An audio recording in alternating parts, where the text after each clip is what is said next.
Masechet Nedarim, Daf Nun Zayin 57.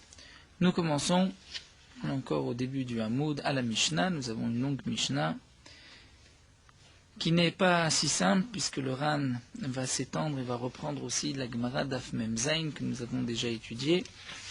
Et dans la Gemara, nous commencerons une Sugya qui, d'un premier abord, n'a pas de rapport avec notre Mishnah, mais qui va s'étendre sur plus de 2 dapim. Et on reviendra avec notre Mishnah à travers ces 2 dapim. La Gemara va nous apporter ensuite une preuve de notre Mishnah, bien que c'est une question qui concerne les dinim de Shvi'it, de la Shemitah, on verra de Trumot ou Maasrot et de Tevel. Tout d'abord, la Mishnah nous enseigne Konam Perot Ha'elu Alai. Un homme va dire Konam, il s'interdit. Donc, Konam, nous avons vu, c'était le kinouï de Korban, c'est comme si un homme s'interdit comme un Korban. Perot ha'elu, ses fruits, alai, sur moi. Donc, il s'interdit ses fruits. Il s'interdit ses fruits de cette manière et il va préciser ha'elu, ses fruits. Ou bien Konam hen alpi. Ces fruits, hen, ils sont Konam, interdits comme Korban, alpi, pour ma bouche. Ou konam hem lefi. Ces fruits-là sont interdits, lefi à ma bouche. Dans tous ces 3 leshonotes, ces 3 cas, le din est le suivant. Asur bechilufein begidule. Il a l'interdiction de consommer ses fruits, mais pas seulement les fruits, même s'il a échangé ses fruits contre d'autres. Les autres fruits qui vont être là, l'échange contre valeur des premiers fruits vont être aussi interdits. Ou begidulehem, et les guidouléem, c'est-à-dire s'il va planter ses fruits, les fruits qu'il s'est interdits, et que de ces fruits vont pousser d'autres fruits, les guidouléem, ce qui aura poussé sera aussi interdit. Ça, c'est ce que la Mishnah nous enseigne dans le premier digne de la Mishnah. Il y a là toute une marloquette dans les Rishonim. Comment comprendre la Mishnah? Quelle est la raison exacte de cette interdiction? Est-ce que c'est parce qu'il a précisé ha'elu, ses fruits? Et quel aurait été le din si un homme avait simplement dit il s'interdit des fruits, mais pas ses fruits? Et là, le Ran est en marloquette avec d'autres rishonim, et le Ran nous dit que c'est parce qu'il a précisé, il a dit ses fruits, donc il s'interdit ses fruits comme si c'était des fruits de Hegdesh, appartenant au Beth Amikdash. Et le din des fruits appartenant au Beth Amikdash, c'est que chiloufen et guidouléem, l'échange de ces fruits, et si on plante ces fruits, ce qui va pousser par la suite est interdit comme les fruits Hegdesh. Et le Ran précise bien que ce n'est pas la même chose dans le cas où un homme s'interdit de manger les figues en général ou le raisin, parce qu'étant donné qu'il n'a pas précisé ses figues ou ses raisins, on considère qu'il ne les a pas rendus comme Hegdesh, il a voulu juste s'interdire une variété de fruits. Et donc, Chiloufem et Gidulem ne seront pas interdits. C'est seulement lorsqu'il va préciser, je m'interdis ces fruits, ou bien encore, nous dit le Ran, si un homme dit, je m'interdis les fruits de tel endroit, ou les fruits d'un tel, étant donné que là, il a précisé ces fruits, ou les fruits de tel endroit, ou les fruits d'un tel. Là, c'est comme s'il avait dit que ces fruits sont Hegdesh, et à ce moment-là, même l'échange de ces fruits et ce qui va pousser de ces fruits est interdit. Ça, c'est l'explication du Ran, bien que d'autres Rishonim ne sont pas tout à fait d'accord, puisque d'après d'autres Rishonim, il n'y a pas de différence si il a dit Elou ou s'il n'a pas dit, comme l'explique ici le Roche nous dit sur le côté, Voadi Nafil Loamar Elou, même s'il n'a pas dit Elou. Mais étant donné que d'après le Roche, il s'est interdit Konam, le fruit, il n'a pas précisé je m'interdis de le manger, mais il s'interdit le fruit, donc on considère qu'il s'interdit le fruit et tout ce qui peut revenir de ce fruit, c'est-à-dire l'échange de ce fruit ou ce qui va pousser de ce fruit. Donc d'après le Roche, en vérité, dans la Mishnah, le Elou est marqué pour une autre raison que nous n'allons pas développer, nous allons garder l'explication du Ran, mais c'est juste pour avoir une autre vision de la Sugya. D'après le Roche, la différence est simplement lorsqu'un homme va dire Konam Perot, il s'interdit les fruits, ou s'il va dire je m'interdis ces fruits de les consommer. Là, si c'est de les consommer, c'est vrai que les Chiloufem Gidolem sont permis. Mais lorsqu'il s'interdit ces fruits, il s'interdit ses fruits et tout ce que ses fruits peuvent lui apporter. Nous regardons quand même l'explication du Ran, donc on reprend le Ran. Konam perot ha'elu, d'après le Ran, c'est parce qu'il a précisé ces fruits-là. Donc il les a rendus comme Hekdesh.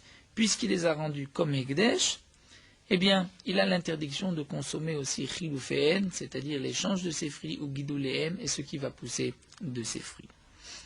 Le Ran, en vérité, s'étend dans cette Sugia par rapport à la Sugia précédente de Rameh Bachama, Daf Memzaïn, où Rameh Bachama se pose une question que l'Agma avait développée. Donc là, le Ran essaye de comparer les deux Sugiot, mais nous n'allons pas rentrer dans ce point-là qui, en vérité, nous demanderait de réétudier la Sugia Daf Memzaïn pour comprendre la question de Rameh Bachama. Donc nous allons nous en tenir là. Le Ran nous dit Konam perot ha'elu alai. Il précise bien ces fruits sont interdits comme Ekdesh, comme un korban pour moi. Donc là, il aura l'interdiction de Chilufeim ou Gidulehem, de l'échange de ces fruits, donc la contre-valeur. S'il a échangé ses fruits contre d'autres, les autres seront aussi interdits. Ou Begidulehem, et ce qui va pousser de ces fruits sera aussi interdit.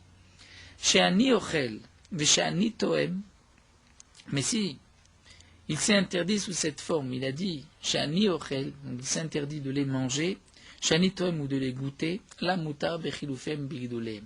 Il a le droit de consommer, non pas les fruits eux-mêmes, c'est sûr qu'il se les a interdits, mais l'échange de ces fruits bigdolem, ou ce qui va pousser de ces fruits si ensuite il décide de les planter. D'après le Roche, donc là c'est plus simple, étant donné qu'il s'est interdit juste de les manger, donc c'est ces fruits-là qu'il s'est interdit de manger, mais Chilufem Gidulehem sont permis.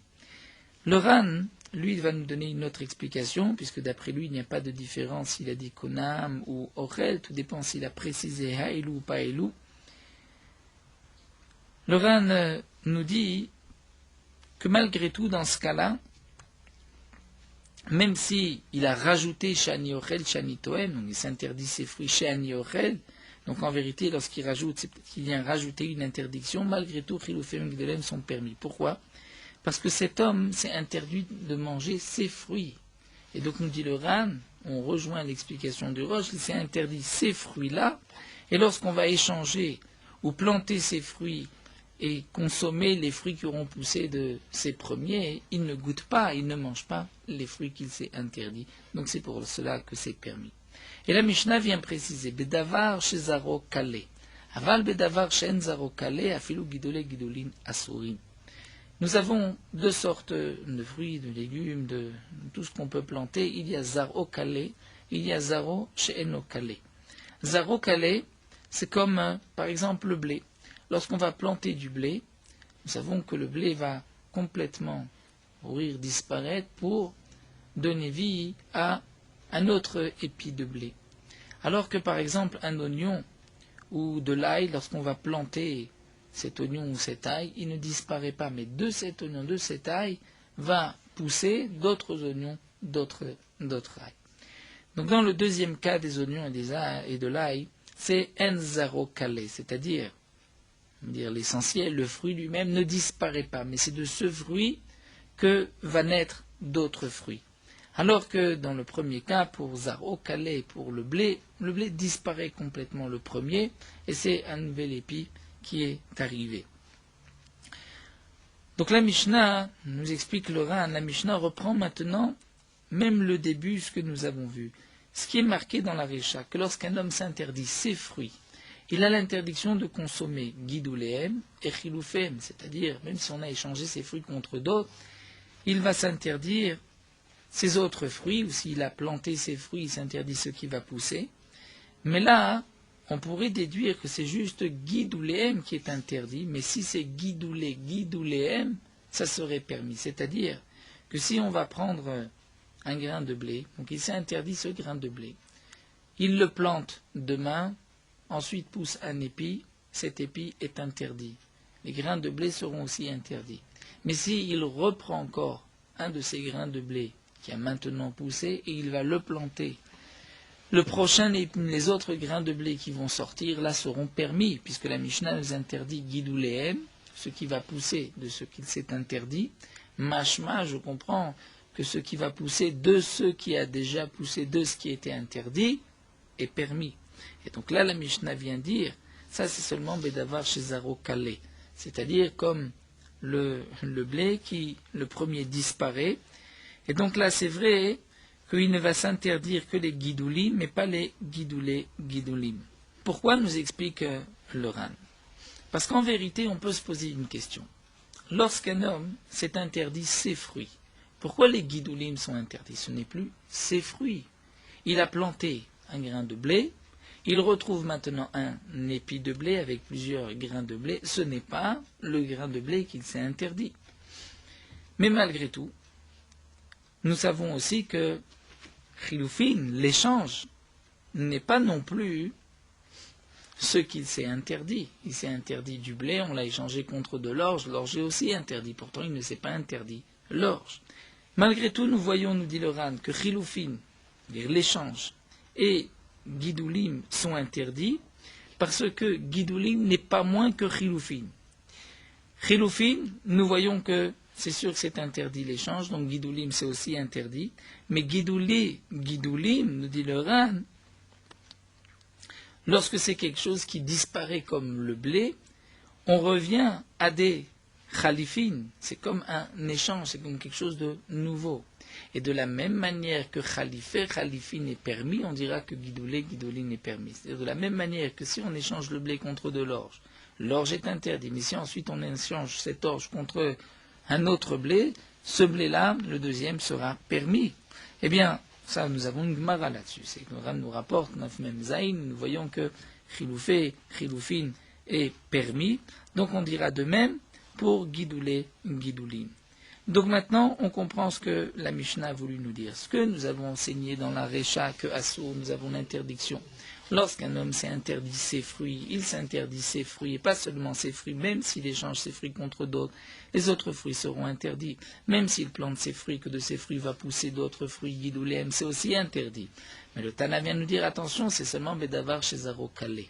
C'est seulement comme du blé, où lorsqu'on va semer, la graine, le grain va disparaître pour donner vie à d'autres grains de blé. Aval bedavar shen zaro kalé.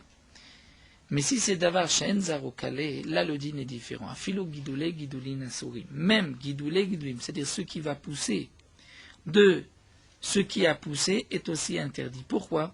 Parce que dans ce cas-là, en zaro kalé, l'oignon reste toujours présent, il est toujours là. De cet oignon va naître d'autres oignons, c'est-à-dire qu'il y a toujours l'interdiction mélangée dans la nouvelle production. Donc même si ensuite la nouvelle production va encore une fois la planter, il y a toujours une partie de l'interdiction qui est mélangée. Et c'est donc pour cela que c'est interdit. On ne peut pas dire non plus que cette partie interdite, qui est effectivement avec le temps minime, va être annulée dans ce qui va pousser par la suite, puisque n'oublions pas, nous rappelle le Ran, que les Nedarim, c'est davar sheyeshlo matirim, c'est quelque chose qui peut être permis si on fait atarat Nedarim, et nous avons une règle, c'est que davar sheyeshlo matirim, afilu be'elef lo batel, ça ne s'annule pas. Donc la Mishnah nous a enseigné, ce qui est interdit, bechilufem migdulem, mais on pourrait déduire que guidoulim est permis, c'est seulement si c'est davar zaro kalé qui disparaît. Mais davar chez en zaro kalé, étant donné que le issou reste tout le temps, même guidolim est interdit. Le Ran nous dit aussi que sur la Sefa, où c'est marqué que lorsqu'un homme s'est interdit ses fruits de les manger ou de les goûter, et nous avons vu qu'il a le droit de consommer les guidoulim, c'est-à-dire s'il plante ses fruits et qu'il pousse d'autres fruits, ensuite il pourra les manger. Là aussi, la Mishnah vient préciser que c'est dafka bedavar chez Zaro Kalé, comme du blé qui disparaît, qui va complètement pourrir pour donner naissance à d'autres blés, mais si c'est un oignon, eh bien même dans ce cas-là, les guidoulim resteront interdits, puisqu'il y a toujours une partie de l'interdiction qui est encore là. La Mishnah continue, Omer li ishto konam maase yadaich alay. Un homme dit à sa femme, Konam, il s'interdit sous forme de korban, maase yadaich, le travail de sa femme, c'est-à-dire ce que sa femme peut travailler, le bien, l'argent qu'elle peut rapporter. il va se l'interdire comme Hekdesh. Ou Konam Hen Alpi, où il se les interdit Alpi sur sa bouche, qui ne pourront pas en profiter. Konam même les filles à sa bouche. Là, Asur Bechilufem Migdolem, la Mishnah nous dit aussi qu'il a l'interdiction de Chilufem Migdolem, même l'échange de son travail, ou même Gidolem, si ensuite elle va planter ce qu'elle a produit, et qu'il va y avoir donc une chose de nouveau qui va pousser de cela, ça reste aussi interdit. Mais si un homme dit Shani Ochel, Shani Toem, il interdit une femme ce qu'elle va faire son travail, de manger ou de le goûter, là on dira Muta Berfe Migdolem, comme dans la Recha. Et là aussi le Tana nous dit d'avoir chez Zaro Kalev, d'avoir chez Zaro Kalev et le Gdolim le Masurim. C'est seulement si c'est d'avoir chez Zaro Kalev comme le blé qui disparaît lorsqu'on le plante. Mais si ce n'est un Zaro Kalev comme de l'ail et de l'oignon, donc il y a toujours l'interdiction qui reste, et là même Gidolim seront interdits. Et là le Ran vient nous expliquer quel est le chidouche de la suite de cette Mishnah, qui après tout reprend exactement le même din. Le Ran nous explique que ici cet homme a précisé le travail de sa femme. Et donc le Tana voudrait nous enseigner que le travail de sa femme, c'est comme si un homme avait dit les fruits d'un tel. Plus nous avons vu ses fruits, mais on voit que même les fruits d'un tel seraient interdits. Le Ran posera la question, mais malgré tout, le travail de sa femme, c'est d'avoir chez En Bomamash. C'est-à-dire qu'on ne peut pas s'interdire le travail de sa femme. Il n'est pas là le travail, c'est ce qu'elle va faire, ce qu'elle travaillera. Donc le Ran nous dit, on parlera dans le cas où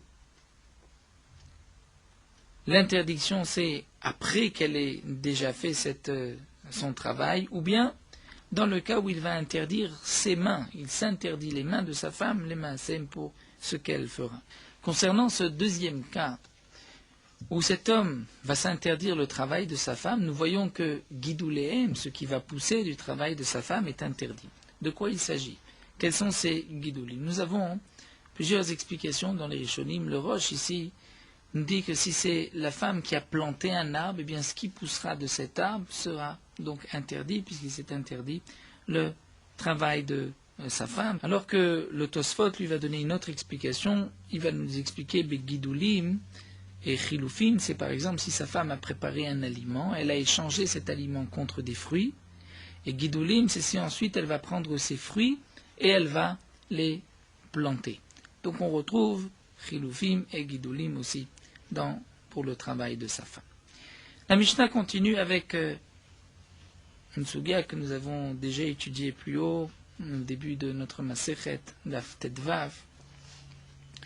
Lorsqu'un homme dit à sa femme, She'atosa eni ochel ad Pesach. She'atosa eni mitkase ad Pesach. Ce que tu vas faire, c'est-à-dire la nourriture, par exemple, ce que tu vas cuisiner, eni ochel, je ne vais pas manger jusqu'à Pesach. Ou she'atosa, ce que tu vas faire, eni mitkase ad Pesach. Je ne vais pas me couvrir avec jusqu'à Pesach. Hasta lifna Pesach, mutar le'echol vidit kasot. Étant donné que cet homme a dit ce que tu fais, je ne vais pas le manger jusqu'à Pessah, ou je ne vais pas m'habiller avec jusqu'à Pessah. Donc l'interdiction de cet homme, il s'interdit ce que sa femme fera, mais jusqu'à Pessah. Donc même si sa femme a fabriqué un vêtement ou a fait à manger avant Pessah, il pourra manger ou s'habiller après Pessah. Puisqu'il n'a pas dit à sa femme, ce que tu vas faire avant Pessah, je ne vais pas en manger. Donc le Had à Pessah, ce n'est pas sur ce que la femme va faire, mais c'est sur ce que lui s'interdit. Donc, si Pessah est passé, il pourra ensuite manger ou s'habiller de ce que sa femme a fait. Dans le cas où un homme va dire, She'at osa Had à Pessah, eni ochel, là, s'il précise bien ce que tu vas faire jusqu'à Pessah, je ne mange pas. Ce que tu vas faire jusqu'à Pessah, je ne vais pas m'habiller. Donc là, on voit que le Had Pessah se rapporte sur le travail de la femme.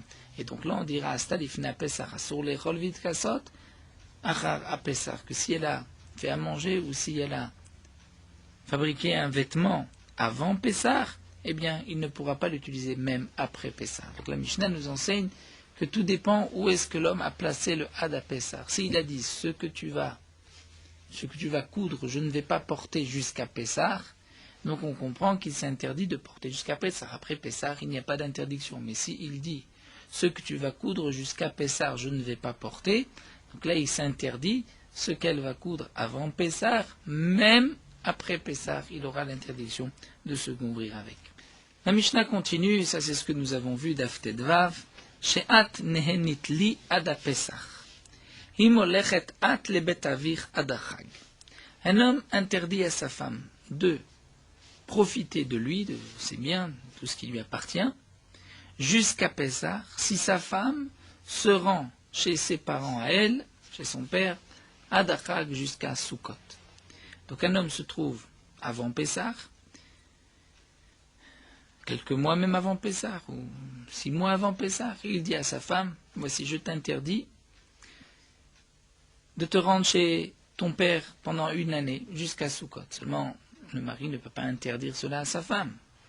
Il ne peut pas lui dire je t'interdis d'aller chez tes parents.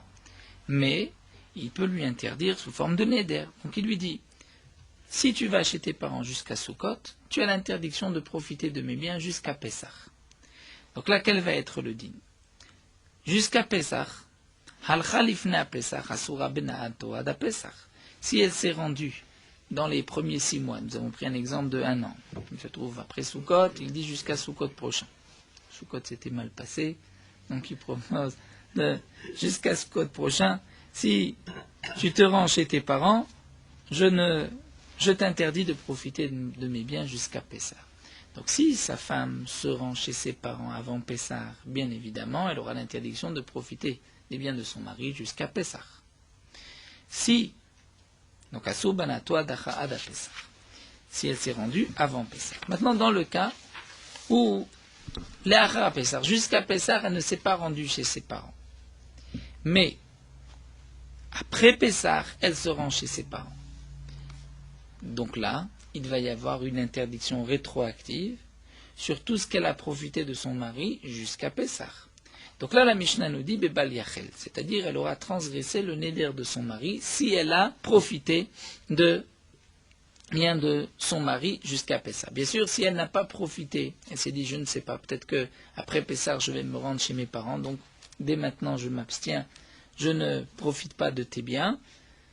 Là, évidemment, il n'y a pas d'interdiction. Mais si elle a profité des biens de son mari jusqu'à Pessah, et qu'après Pessah, elle se rend chez ses parents, donc rétroactivement, elle avait l'interdiction de profiter des biens de son mari, elle transgresse donc Bal Yachel.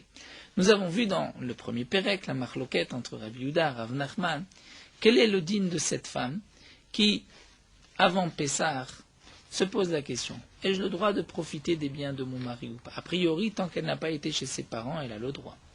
Mais si demain elle se rend chez ses parents, après Pessah, elle va avoir donc une interdiction rétroactive sur ce qu'elle a profité. A-t-elle le droit maintenant de profiter et de se dire je n'irai pas chez mes parents, et que si, enfin, quand elle y va, bon, elle aura transgressé, ou bien on dira à cette femme, eh bien non, jusqu'à Pessah, ne profite pas des biens de ton mari, parce que peut-être que tu risques d'aller chez tes parents jusqu'à Sukkot.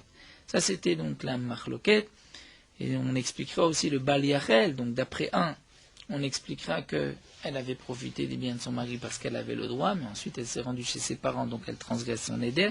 Et d'après l'autre Mandé Amar, on expliquera qu'elle n'avait pas le droit de profiter des biens de son mari. On devait lui interdire Midi Rabbanan, malgré tout, si elle a profité des biens de son mari avant Pessah, et qu'ensuite elle s'est rendue chez ses parents, même après Pessah, donc elle a transgressé rétroactivement Bal Yachel. Un autre cas, là le mari a dit, je t'interdis de profiter de mes biens jusqu'à Sukkot, si tu te rends chez tes parents jusqu'à Pessah. Donc là c'est simple,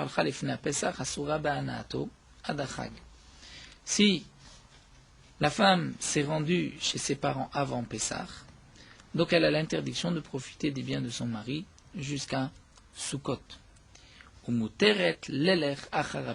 Mais après Pessah, elle peut se rendre chez ses parents. Que signifie Umuteret Leler Achara Pessah? Là, nous avons eu auparavant 2 explications. Le Ran, lui, expliquait Umuteret Leler Achara Pessah. Mais bien sûr, l'interdiction était seulement si elle se rend chez ses parents avant Pessah, pas après Pessah. Qu'est-ce que la Mishnah nous dit Umuteret Leler Achara Pessah? Le Ran d'Aftetvav Amudbet avait expliqué que on lui permet d'aller chez ses parents après Pessah, on ne craint pas que peut-être elle risque d'oublier qu'elle a transgressé son Tnaï avant Pessah.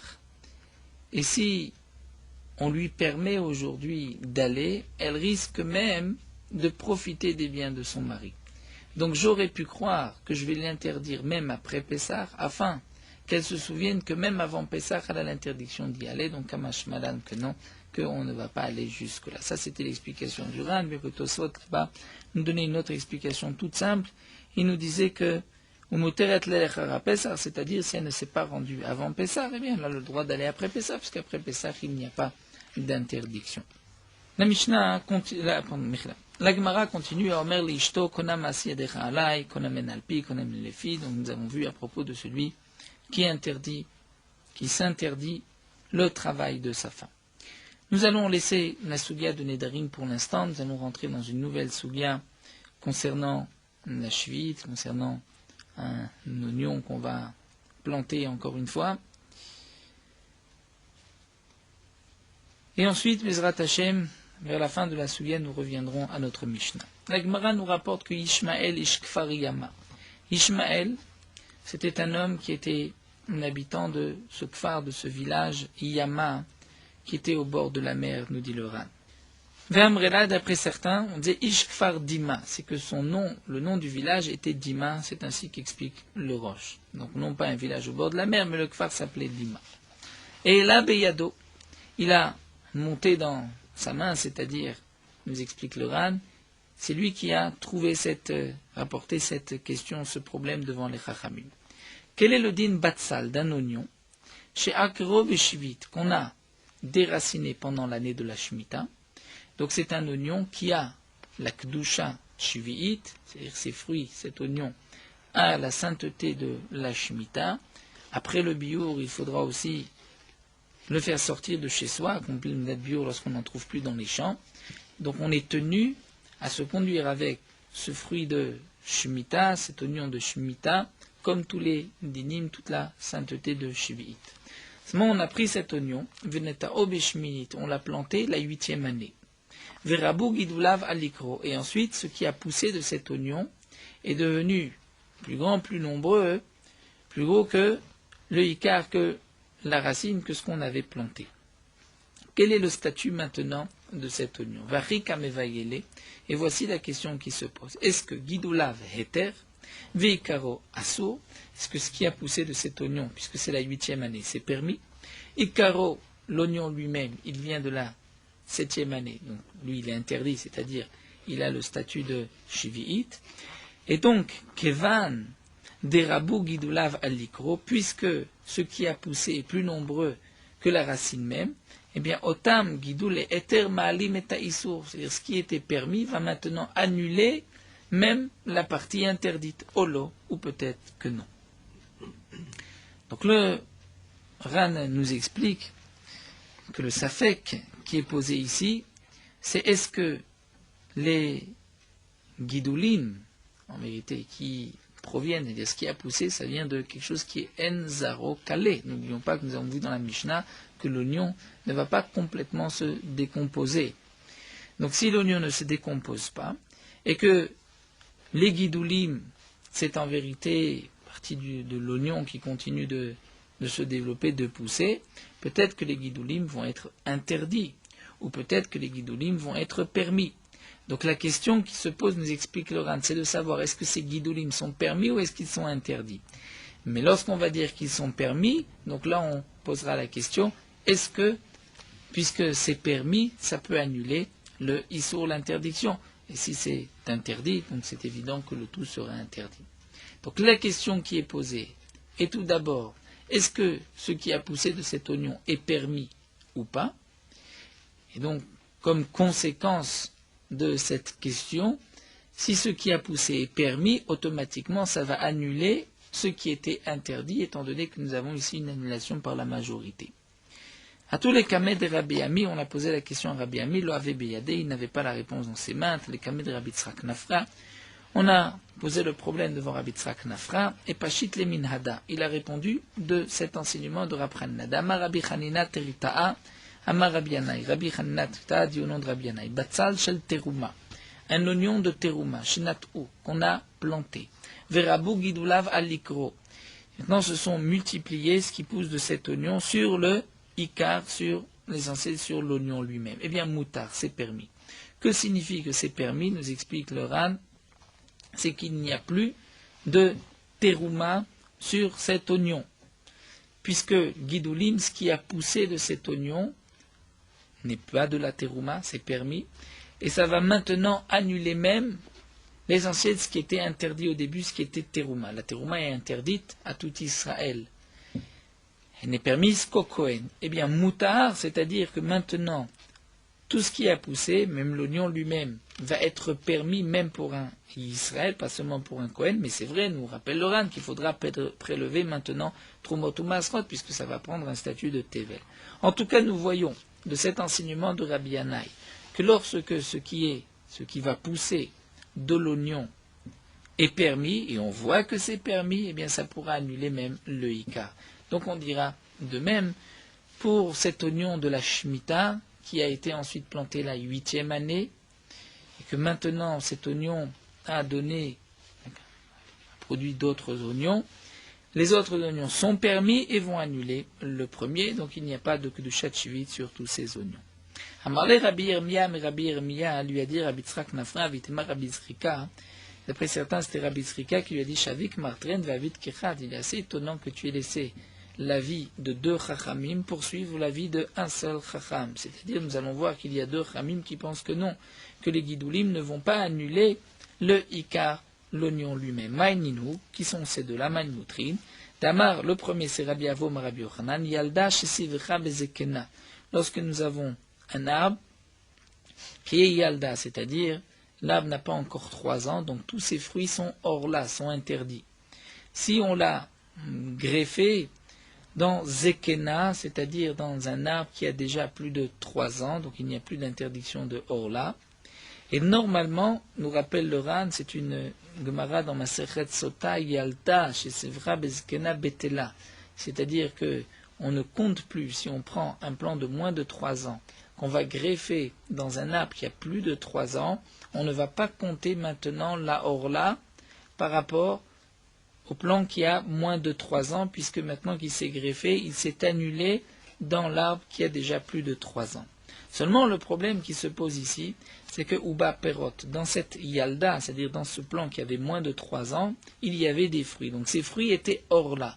On a ensuite greffé cet arbuste sur un arbre qui a plus de 3 ans, et ces fruits vont continuer de grandir.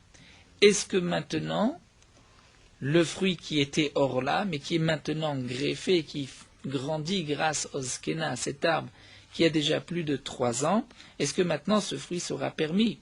Généralement, nous avons une règle, c'est que la orla, ainsi que kilaïm, orla donc les 3 premières années, et kilaïm, s'annule non pas 1 pour 60, comme toutes les interdictions de la Torah, ni 1% comme la terouma, mais 1 pour 200.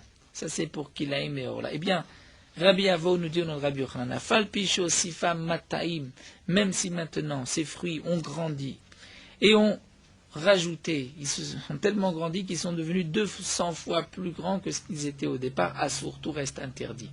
Pourquoi? Parce qu'au départ, c'était des fruits de Orla. Pourtant, ces fruits de Orla, c'est-à-dire si, lorsqu'on avait greffé ce blanc, il n'y avait pas de fruits, tout ce qui aurait poussé par la suite aurait été permis. Donc c'est vrai qu'il y avait déjà des fruits de Orla, qu'on a maintenant greffé à un arbre qui a plus de 3 ans où il n'y a pas de problème Orla. Lorsque les fruits vont grandir, donc tous les guidoulim, tout ce qui continue de se développer, c'est permis, ce n'est pas Orla. Et donc si c'est permis, ça devrait annuler le Ikar, le fruit de Orla. Et donc on voit là que non. Donc nous avons une preuve que les guidoulim ne peuvent pas annuler l'essentiel. Donc de même on dira pour l'oignon, même si ça continue de se développer, ça n'annule pas l'oignon. De même nous avons un deuxième chacham, un oignon qu'on a planté au milieu d'une vigne. Et donc maintenant, il y a une interdiction de kilaïm sur cet oignon, puisqu'il a été mélangé, il a poussé dans une vigne. Venekar à kerem. Et le kerem a été déraciné. Et l'oignon continue donc de pousser. Maintenant, il n'y a plus de kilaïm, puisque le kerem, la vigne, a disparu. L'oignon continue à se développer. Eh bien, assour, il est interdit.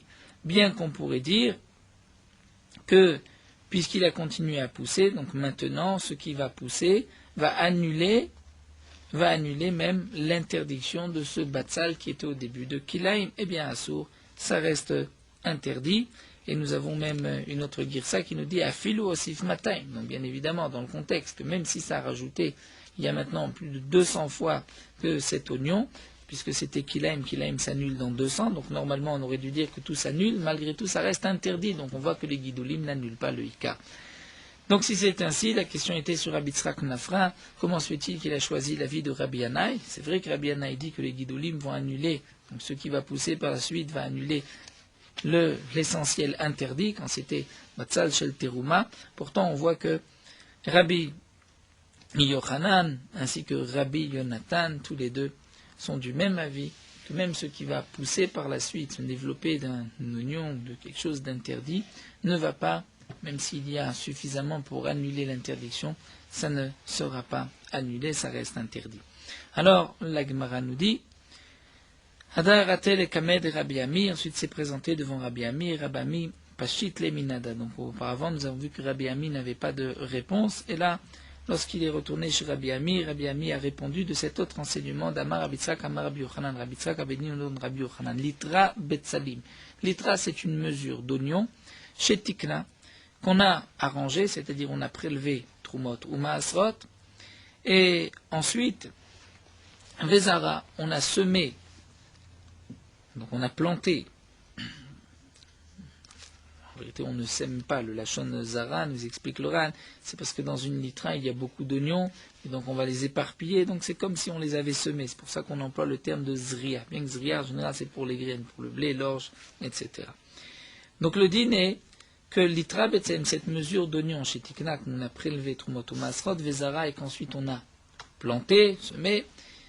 Donc ce qui va pousser par la suite, mitaseret les fikula, c'est-à-dire nous allons prélever Trumot ou Maasrot en fonction de tout ce que nous avons maintenant, toute la production. C'est-à-dire qu'on tient compte aussi de cette litra, c'est-à-dire de ces premiers oignons. On va encore une fois prélever dessus. Comment se fait-il qu'on avait déjà prélevé? Donc on voit Alma, Otam, Gidulim et Vatlimika. On voit que les Gidulim vont annuler le Icar. Donc c'est vrai que le Icar, c'est-à-dire les oignons, avaient été prélevés, on avait prélevé Trumot Maasrot, donc il n'y a plus de Tevel dessus. Mais lorsqu'ensuite on va les planter, il va y avoir les nouveaux oignons qui vont grandir des premiers, et les Gidulim, ce qui a poussé à une obligation de Trumot, eh bien ça va annuler même les premiers oignons où nous avons maintenant l'obligation de prélever, même en fonction de la quantité des premiers oignons. Et donc la Gemara nous dit, nous voyons là que les Gidulim vont annuler le Icar. Bien que, nous dit le Ran, c'est le même Rabbi Yochanan qui avait dit plus haut que non, que les Gidulim n'annulent pas. Le Ran répond, ça on pourrait dire que c'est une marloquette. Qu'est-ce que pense Rabbi Yochanan? Nous avons Rabbi Tzrak qui dit au nom de Rabbi Yochanan, Rabbi Avo. Donc Rabbi Avo et Rabbi Tzrak étaient en marloquette, qu'est-ce que pensait Rabbi Yochanan? Mais la Gemara va objecter sur Rabbi Ami, va nous dire, Dilma le Chumra Sha'ane. Peut-être que là-bas c'est différent, parce que là-bas c'était une Chumra. C'est vrai que les Gidulim, en vérité, ne vont pas annuler le Icar. Au contraire, les Gidulim vont avoir le même statut que le Icar, que ce qu'on a planté. Seulement ici, c'est une Chumra. C'est une Chumra, puisque on est marmire de prélever Trumot ou Maasrot encore une fois sur ce qu'on avait déjà prélevé. Les Chumra, peut-être qu'on peut être marmire, mais ça ne veut pas dire que dans le cas de Ishmaël, Ishkfariyama, où là il avait déraciné un oignon de la Shemitah qu'on va ensuite planter, là, si on veut que ce qui pousse annule ce qui a été planté, ça ce n'est pas une Chumra, c'est une Kula, puisqu'on va lui enlever le din de Shuvit. Nous allons nous arrêter ici, l'Agma reprendra la Minhada d'une autre Braïta, on va essayer de prouver cette question, est-ce que les Gidulim vont annuler le Ika. Aussi bien pour les lanières des tefilines de la tête que les lanières des tefilines du bras, il faut faire attention que le noir soit toujours du côté extérieur et pas à l'inverse. Dans les tefilines de la main, on peut donc faire attention de bien voir que le nœud et les lanières ne se sont pas renversés. Mais dans les tefilines de la tête, là c'est plus difficile, puisqu'on ne peut pas voir sur le côté de la tefiline si ça ne s'est pas renversé, donc il faudra toucher avec la main et être sûr que la lanière est placée comme il faut. Dans les paroles des Chachamim, nous voyons que c'est un point important, au point que dans la Gemara, c'est marqué que Ravuna, une fois avait trouvé cette tefiline ainsi renversée, retournée, et il avait pour cela 40 jours de jeûne. Il n'est pas nécessaire pour le reste, c'est-à-dire pour les parties, la longueur, toute la longueur des Retsuot, de faire attention à cela, mais juste dans les tefilines de la main, la partie qui contourne le bras, là où on attache les tefilines, et pour les tefilines de la tête, la partie qui est posée sur la tête. Le reste des lanières, même si ça se retourne, ce n'est pas grave, mais c'est vrai que Mishum Noy Mitzvah, pour embellir la mitzvah, il faut que toujours le côté noir soit du côté extérieur.